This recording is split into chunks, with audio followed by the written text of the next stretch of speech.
அப்புறம் பொள்ளாச்சி பாலியல் வழக்கில் குற்றவாளிகள் 9 பேருக்கும் சாகும் வரை ஆயுள் தண்டனை வழங்கி நீதிமன்றம் தீர்ப்பு வழங்கியிருக்கின்றது. கோவை மகளிர் நீதிமன்ற நீதிபதி நந்தனி தேவி தீர்ப்பு வழங்கியிருக்கின்றார்.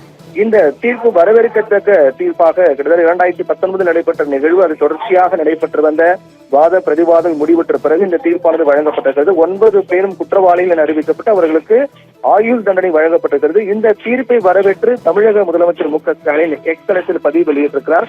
அந்த பதிவில் பொல்லாத அதிமுக நிர்வாகி உள்ளிட்ட குற்றவாளிகளால் நிகழ்த்தப்பட்ட பெருங்கொடுமைக்கு நீதி கிடைத்திருக்கிறது என்று குறிப்பிட்டிருக்கிறார்.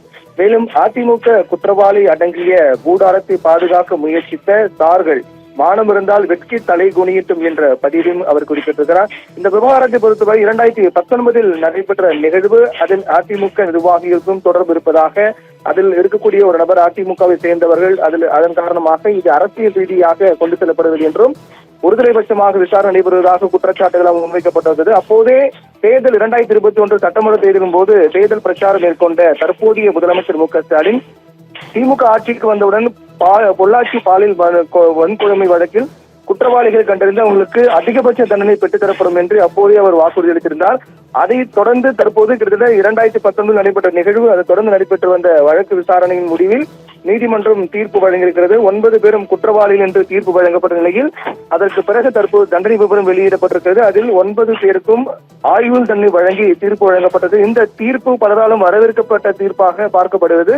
குறிப்பாக இந்த சம்பவம் நடைபெற்ற போது தமிழகம் முழுக்க குற்றவாளிகளுக்கு கடுமையான தண்டனை வழங்க வேண்டும் என்ற கோரிக்கைகளை முன்வைத்து போராட்டங்கள் மேற்கொள்ளப்பட்டு வந்தன. அதைத் தொடர்ந்து தமிழக முதலமைச்சர் மு க ஸ்டாலின் எக்ஸ்தல பதிவில் குறிப்பிட்டிருக்கிறார். பொல்லாத அதிமுக நிர்வாகி உள்ளிட்ட குற்றவாளிகளால் நிகழ்த்தப்பட்ட பெருங்கொடுமைக்கு நீதி கிடைத்திருக்கிறது என்றும் அதிமுக குற்றவாளி அடங்கிய கூடாரத்தை பாதுகாக்க முயற்சித்த சார்கள் மானம் இருந்தால் வெட்கி தலை வேண்டும் என்றும் அந்த பதிவில் அவர் தெரிவித்திருக்கிறார். அவரிடம் தகவலுக்கு நன்றி பிரவீன்குமார்.